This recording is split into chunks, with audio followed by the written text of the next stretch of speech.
Hello everyone, welcome to all of you on my channel. साथियों, आज मैं class 6 के लेवल पे एक चैप्टर है वीजी व्यंजक, हम लोग उस पर बात करेंगे। तो आइए सर्वप्रथम समझते हैं कि व्यंजक क्या होता है, उसके आगे बढ़ते हैं। तो कह रहा है कि जब कोई चर या अचर या इन दोनों का समूह मौलिक गणितीय संक्रियाओं के चिन्हों से युक्त हो जाता है, तब वह व्यंजक कहलाता है। समझते हैं इसको कैसे कह रहा है वो। कह रहा है कि जब कोई चर, मतलब मान लीजिए हमने यहाँ पे चर ले लिया x, और फिर कह रहा कि या अचर, तो हमने ले लिया अचर 2 ले लिया, या इनका समूह। समूह के बारे में बाद में बात करेंगे। अभी या तो कह रहा है चर या अचर मौलिक गणितीय संक्रियाएं। तो हमको पता है कि मौलिक गणितीय संक्रियाएं क्या होती है, जोड़ घटाना गुणा भाग के चिन्हों से युक्त हो जाता है। तो इसमें किसी एक के चिन्ह से, मान लो यहाँ जोड़ के चिन्ह से युक्त हो गया, तब वह व्यंजक कहलाता है। तो यह व्यंजक हो गया। एक तो ये हो गया। आप इसमें कह रहा है कि जब कोई चर या अचर या इनका समूह, तो ये अचर हो गया, ये चर हो गया, एक हम चर और लेते हैं जिनका समूह यह बन गया, यह भी एक बीजी व्यंजक हो गया। और आगे अगर इसको लेके चलें तो 4x प्लस 2y भी कर सकते हैं, प्लस यहाँ पे 10 भी कर लें, तो भी वह व्यंजक हो गया। ठीक है साथियों, आइए अब इसके बाद समझते हैं कि इसके क्या क्या और भाग हो सकते हैं। कि यहाँ पे जब इतना हम कर लेते हैं, हमको यहाँ पे ये दिख रहा है, ये चीजें, ये सब क्या है, इनके बारे में समझते हैं। तो इनको बोला जाता है पद। और ये समझते हैं पद क्या होता है। पद वास्तव में होता क्या है। पद चर, अब चर आप समझ लीजिए चर क्या होता है। चर का मतलब होता है अक्षर, और अचर का मतलब होता है संख्या। सीधा सीधा मामला एक लाइन में, यहाँ पे ज्यादा समझने की आवश्यकता नहीं इसमें। चर का मतलब अक्षर, चाहे एक्स वाई जेड एबीसी हो, और अक्षर का मतलब क्या होता है, संख्याएं चाहे जितनी हो, उसका मतलब यही होता है। तो आइए समझते हैं पद क्या होता है। कह रहा है कि चर या अचर या इनके गुणनफल या इनके भागफल व्यंजक में क्या कहलाते हैं, पद कहलाते हैं। कह रहा है कि चर या अचर, तो चर या अचर या इनके गुणनफल या इनके भागफल व्यंजक में क्या कहलाते हैं, पद कहलाते हैं। जैसे यहाँ पे एक पद ये हो गया, एक पद हो गया। आइए यहाँ पे समझते हैं। मान लीजिए हमारे पास 5x प्लस 10 है। उसने कहा परिभाषा में पद क्या होते हैं कि जब चर हो या अचर हो या इनका गुणनफल हो। यहाँ पे इनका गुणनफल मिल गया, और यहाँ पे केवल अचर है, तो ये क्या कहलाते हैं, पद कहलाते हैं।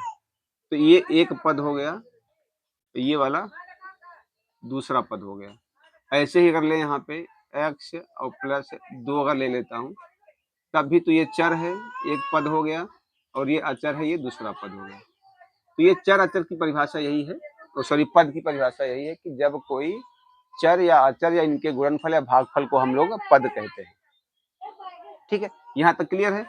अब समझते हैं समान पद और असमान पद क्या होता है।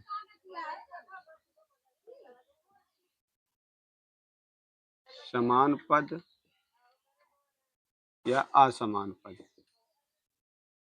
तो समान पद से सीधा सीधा मतलब होता है कि जब किसी भी पद में चर समान होते हैं, तब उन पदों को समान पद कहा जाता है। अचर की बात यहाँ पे नहीं करता, अचर समान होते हैं कि नहीं समान होते वो नहीं कहता। वो कह रहा है परिभाषा इसकी कि जब चर समान हो, किसी व्यंजक में चर अगर समान है तो उसे जो है समान चर पद कहा जाएगा। जैसे यहाँ पे हमने लिया 2x प्लस 5x प्लस 10। अब आप देखिए, यहाँ पर भी x है और यहाँ पर भी x है।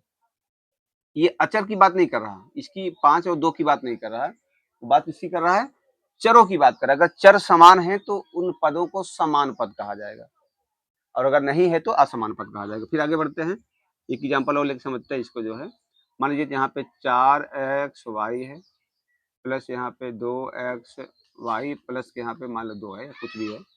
अब आप देखिए, नोटिस करिए, यहाँ पे भी आपको x मिल रहा है, यहाँ y है, यहाँ x है और यहाँ y है। तो ये क्या है, ये समान पद हैं। यहाँ पे हमें अचर से कोई मतलब नहीं है कि 4 है यहाँ पे 2 है, इससे कोई मैटर नहीं होता, हमें मैटर जो होता है वो एक्स वाई इसके चरों से होता है, तो ये समान पद है। दूसरा है यहाँ पे असमान पद।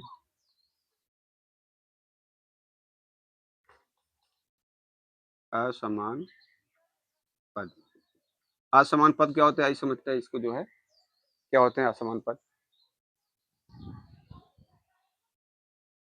तो देखिए साथियों, अब हम लोग असमान पद के बारे में बात करें, तो जब किसी दिए गए व्यंजक में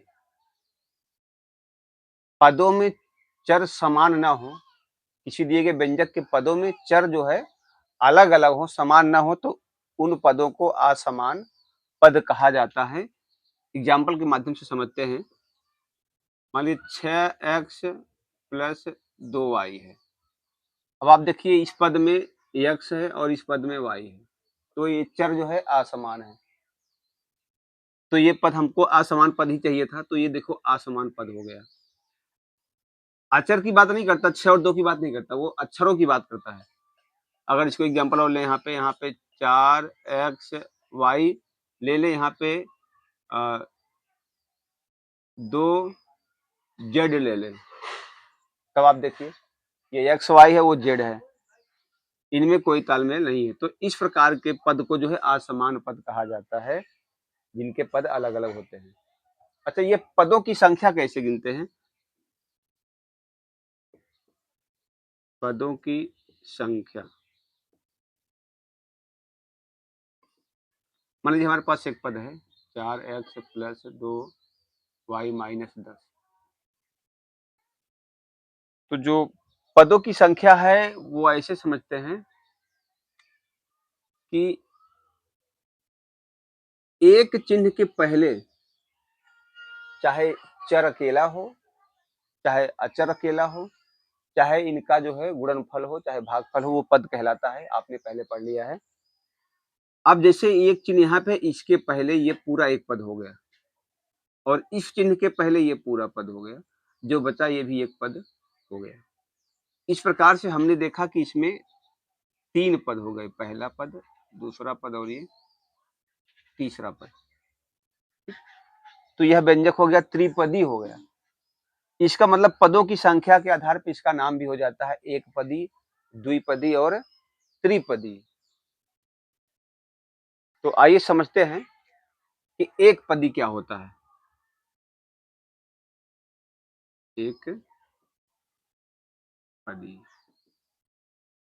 तो ऐसे व्यंजक जिनके पदों की संख्या एक होती है, उन्हें एक पदी व्यंजक कहा जाता है।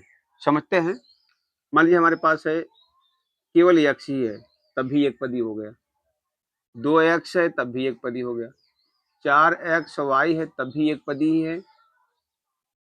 5xyz है, तब भी एक पदी है। और अगर x स्क्वायर है, तब भी एक पदी है। 2x स्क्वायर y है, तब भी एक पदी है। तो कुल मिलाकर के जब तक इनके दाहिनी तरफ कोई चिन्ह नहीं लग जाता है, तब तक ये एक पदी ही कहलाएंगे। जब दाहिनी तरफ लगेगा, बाएं तरफ नहीं, कि अगर किसी संख्या में यहाँ लग गया तो आपने कहा नहीं भाई ये तो द्विपदी हो गया, नहीं। जब इधर कोई चिन्ह लग जाए और इधर एक चीज और लिखा जाए, तो समझ जाएगा कि ये द्विपदी या त्रिपदी हो गया। जब तक ऐसे हैं सिंपल, तो इस प्रकार से एक पदी हो जाते हैं। तो इस प्रकार से हमने समझा एक पदी।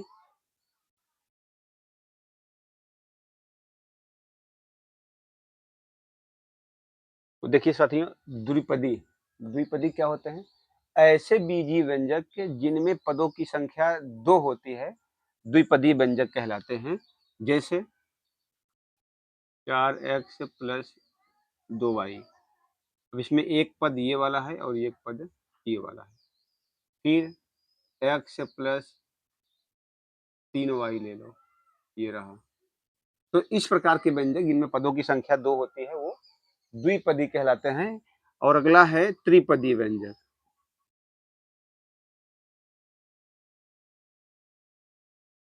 त्रिपदी, तो सिंपल सा है कि ऐसे व्यंजक जिनमें पदों की संख्या 3 होती है, त्रिपदी व्यंजक कहलाते हैं। जैसे 5x प्लस 2y 10। अब आप देखिए एक पद ये वाला, एक पद ये वाला, एक पद ये हो गया। इसको और आगे बढ़ा सकते हैं। एक्स स्क्वायर कर लीजिए, आप वाई कर लीजिए, यहाँ पे 10 कर दीजिए, तभी 1 पद, 2 पद, 3 पद। तो कुल मिला के ऐसे व्यंजक जिनमें पदों की संख्या 3 होती है वो त्रिपदी कहलाते हैं। अच्छा, एक समस्या और इसमें है, आगे इसमें थोड़ा सा अगर बढ़ते हैं तो देखते हैं इसमें।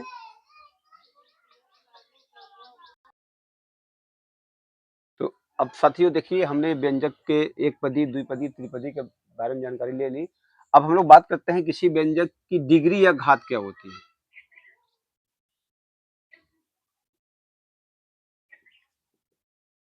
व्यंजक की आप यहाँ पे डिग्री कह लीजिए या घात कह लीजिए, क्या होती है, डिग्री क्या होती है। तो पहली बात तो इसको नॉर्मली अगर समझे तो किसी व्यंजक की के चरों पर लगी सबसे उच्चतम जो घात होती है वही व्यंजक की डिग्री कहलाती है। किसी व्यंजक में प्रयुक्त चर की सबसे उच्चतम जो घात होती है उसे उस व्यंजक की डिग्री कहा जाता है। जैसे यहाँ पर x square plus y plus के 10 लिया, तो सबसे उच्चतम घात प्रयुक्त चर, तो प्रयुक्त चर एक्स है, वाई है, तो इसमें एक्स की सबसे उच्चतम घात 2 है, तो इसकी डिग्री क्या हो गई भैया, 2 हो गई। दूसरा एग्जाम्पल अगर लें यहाँ पे 5 एक्स घाते 4 प्लस 2 वाई घाते 3 प्लस के 10, तो अब देखते हैं कि इसमें भी 2 चर प्रयुक्त हुए हैं और सबसे उच्चतम घात क्या है, तो ये रही 4, तो इसका जो है 4 हो गया। तो किसी व्यंजक की जो डिग्री होती है क्या होती है, उस व्यंजक में प्रयुक्त चर पर लगी सबसे बड़ी घात या सबसे उच्चतम घात को उस व्यंजक की डिग्री कहा जाता है। इस वीडियो में इतना ही, आगे और एक वीडियो में मिलते हैं, तब तक के लिए आप सभी से नमस्कार।